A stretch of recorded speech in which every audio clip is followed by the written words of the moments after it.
দুচকুত কেৱল সপোন সপোন, দুচকুত কেৱল সপোন সপোন, নতুনৰ হেঁপাহ প্ৰতিক্ষণ, শিশুৰ ধেমালি সুখত দুখত, শিশুৰ ধেমালি সুখত দুখত শৈশৱ সি যে বকুল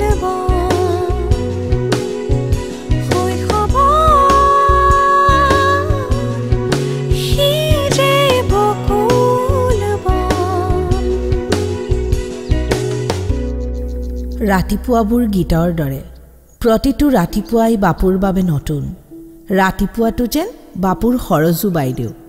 পুৱাৰ খিৰিকী খুলিলেই বাপুৱে দেখে সৰজু বাইদেউৰ লাহি বগা ভৰি দুখনি দুবৰি বনৰ ওপৰেৰে নিয়ৰ গছকি গছকি গৈ আছে। বাইদেৱে সদায় ফেহু জালি দিয়াৰ পৰতে গোসাঁই ঘৰৰ চোতালত তল ভৰি সৰি থকা শেৱালি ফুল বুটলিবলৈ যায়। বাপুও যায় কেতিয়াবা। বাপুই ফুল নুবুটলে, বাপুই ফুল বুটলা চাইহে ভাল পায়। বকুল ফুলা সময়তো সৰজু বাইদেৱে বকুল ফুল বুটলিবলৈ যায়।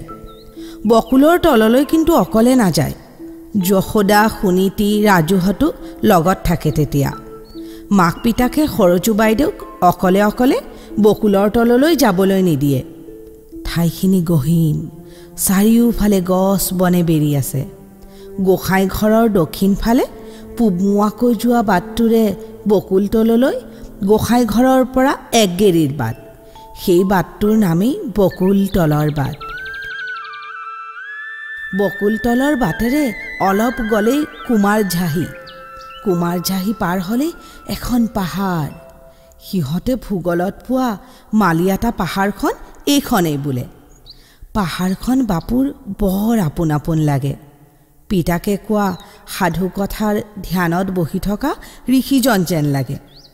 সিহঁতৰ গাঁৱৰ বিষয়ে ৰচনা লিখোঁতে বাপুৱে লিখিছিল, উত্তৰে কাষেৰীয়া কান্ধৰ ৰাস্তা। খুৰাকে কৈছিল কাষেৰীয়া কান্ধৰ ৰাস্তাটো বোলে গাঁৱৰ সীমাৰ ভিতৰতে আছে। আচলতে ঘাই ৰাস্তাটোহে সীমাত আছে। ঘাই ৰাস্তাটোৰ নাম বোলে ৩৭ নম্বৰ ৰাষ্ট্ৰীয় পথ। দক্ষিণে বটিয়াপাৰা গাঁও, পূবে মালিয়াতা পাহাৰ আৰু পশ্চিমে খৰপাৰা গাঁও। বাপুহঁতৰ গাঁওখন সৰু। সকলো মিলি দুকুৰি ঘৰ মানুহ আছে। গাঁওখনৰ দক্ষিণমুৱা বাটটোৰে এটা শাখা পূবমুৱা হৈ ডেৰকা পুখুৰীৰ কাষেদি বাঙাল বস্তিলৈ গৈছে। দক্ষিণৰ বাটটোৰে চিধা গৈ থাকিলে বটিয়াপাৰা পায়গৈ। কালিৰ ঘটনাটো লৈ বাপুহঁতৰ ঘৰখন গহীন হৈ আছে। বাপু যে বাঘৰ পেটলৈ নগ'ল সেইটোৱে ঘৰখনে ভাগ্য বুলি ভাবিছে। আবুৱেকৰ বাহিৰে বাকীবোৰৰ বৰ খং। বাপু ঘৰখনৰ আলাসৰ লাৰু। বাপুৰ গাত কোনোদিনে কোনেও হাত তোলা নাই। তেনেই ঢিলা ল'ৰাটো। অকণমান ধমক দিলেই চকু দুটাৰে খৰ খৰকৈ পানী বৈ আহে। আবুৱেকে গাত হাত বুলাই দি মাথো কৈছিল, তই মোক এৰি বাঘৰ পেটলৈ যাব খুজিছিলি। বাকাৰাৰ পেৰে বাঘে গৰু লৈ যায়, বাপ পাহাৰে একেবাৰে তই পাহাৰ পালি যায়। বেঙা বাঙালৰ কুঁৱাৰীৰে বাপুহঁত পাহাৰত উঠিছে। আগতে কোনো দিনেই বাপু পাহাৰত উঠা নাছিল। ভাটুৱে কয় পাহাৰত উঠিবলৈ বোলে কাইদা লাগে। বাপুই কাইদাবিলাক নাজানে। পাহাৰৰ পৰা হৰহৰে পানী নামি আহোঁতে পাহাৰৰ মাটি খহি জোলা হৈছে। জোলাৰে গৈ এটা শিলৰ পিছত এটা শিলত ভৰি দি হাতেৰে কাষৰ গছ লতাত খামুচি ধৰি খুপি খুপি বাপু ওপৰলৈ উঠিছে।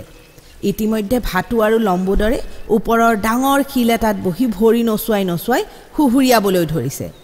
ঘামি জামি বাপু লম্বোদৰহঁত থকা ঠাইখিনি পালেগৈ। লম্বোদৰ আৰু ভাটু বহি থকা শিল চটাত বাপুই বহি ল'লে। চাৰিওফালে চকু ফুৰাই সি বিস্ময়ত হতবাক হ'ল। ইমান সুন্দৰ! ঈশ্বৰে অঁকা ছবি নেকি? মাকে কয় সকলো ঈশ্বৰে কৰিছে। ঈশ্বৰে বাৰু এইবোৰ কেতিয়া কৰিছে? কিমান দিন আগতে কৰিছে? মাহঁতে বাৰু ঈশ্বৰে কৰা বুলি কেনেকৈ জানিলে? বাপুক যেনেকৈ মাকে ঈশ্বৰে কৰা বুলি কৈছে, বাপুৰ মাকক কিজানি মাক বা পিতাকে কৈছিল। তাৰ আগৰজনক, তাৰো আগৰজনক, এনেকৈ গৈ গৈ প্ৰথম মানুহজনক বাৰু কোনে কৈছিল? ঈশ্বৰটোৱে নিজে আহি গলগলীয়া মাতেৰে কৈছিল নেকি বাৰু, এই সমস্ত কাম মই কৰিছোঁ? সেইখন বাঙাল বস্তি, সেইখন কুমাৰঝাহি, আৰু সৌখন দখলা পাহাৰ। লম্বোদৰে আঙুলি টোৱাই বিজ্ঞজনৰ দৰে কৈ গ'ল। তাকে লাগি গেলি ব্ৰহ্মপুত্ৰ দেখিবি। পাহাৰৰ ওপৰৰ ঠাই এডোখৰলৈ দেখুৱাই ভাটুৱে ক'লে। যিমানে ওপৰলৈ যোৱা যায় সিমানেই বেছি দেখা যায়, বাপুৱে ভাবিলে। নহিৰাৰ প্ৰফুল্ল মামাকেও বাপুক কৈছিল, যিমানেই ওপৰলৈ পঢ়িবি সিমানেই বেছি জানিবি। বাপু যদি আজি পাহাৰলৈ নাহিল হয়, এই ছবিখনটো নেদেখিলে হয়। অথচ মাকহঁতে তাক কলৈকো যাবলৈ নিদিয়ে। বাপুৰ লগত অনবৰত ইটো নকৰিবি সিটো নকৰিবি লাগিয়ে থাকে। পাহাৰখনত উঠোতে আজি তাৰ কম সময় লাগিলনে? অথচ লম্বোদৰ আৰু ভাটুৱে কিমান আয়াসতে বান্দৰে গছ বগোৱা দি বগালে পাহাৰখন। বাপুৰ ভাটু আৰু লম্বোদৰহঁতৰ ওচৰত নিজকে বলহীন, বৰ বুদ্ধিহীন যেন লাগিল। লম্বোদৰ আৰু ভাটুৱে পাহাৰৰ পৰা বা কুমাৰঝাহিৰ পৰা খৰি নিবলৈ আহে। কুঁৱাৰীত বাৰুদেৰে চুৰুং দিয়া বঙালহঁতে খটক খটককৈ শিল ভঙা চাবলৈ আহে। আহোঁতে বাঙাল বস্তিত থকা ফন্দলুকাৰ দোকানত চাহ আৰু গজা খাই বোলে। বঙাল বস্তি, ফন্দলুকাৰ চাহ দোকান বাপুই দেখাই নাই। দৌৰ মাৰি গৈ বাপুৰো 2 অনা পইচাৰে ফন্দলুকাৰ দোকানৰ গজা খাবৰ মন যায়। লম্বোদৰে শিলটোৰ ওপৰতে থকা তাৰ সমান ওখ গছ এজোপাৰ পৰা জাম ৰঙৰ কোহ থকা কিবা আনি খাবলৈ দিলে। বাপুৱে খাই ভাল পালে। চাৰিওফালে চকু ফুৰাই দেখে তেনেকুৱা গছ বহুত আছে। ফাটি থকা ফলবোৰৰ পৰা কোহবোৰ গোটাই সিহঁতে শিলটোৰ ওপৰতে থলে। এইডালৰ নাম কি জান তই? লম্বোদৰে খাই খাই এই ফলবোৰ লগা গছজোপাৰ নাম সুধিলে। নাজানো। তহঁতৰ কিতাপত নাই? কিতাপত চব কথা নাথাকে। এইডালৰ নাম ফাটা ফুটকি। আমাৰ কিতাপত চব কথা থাকে, শিকাওতা নাই বাবেহে চালা। শৈশৱৰ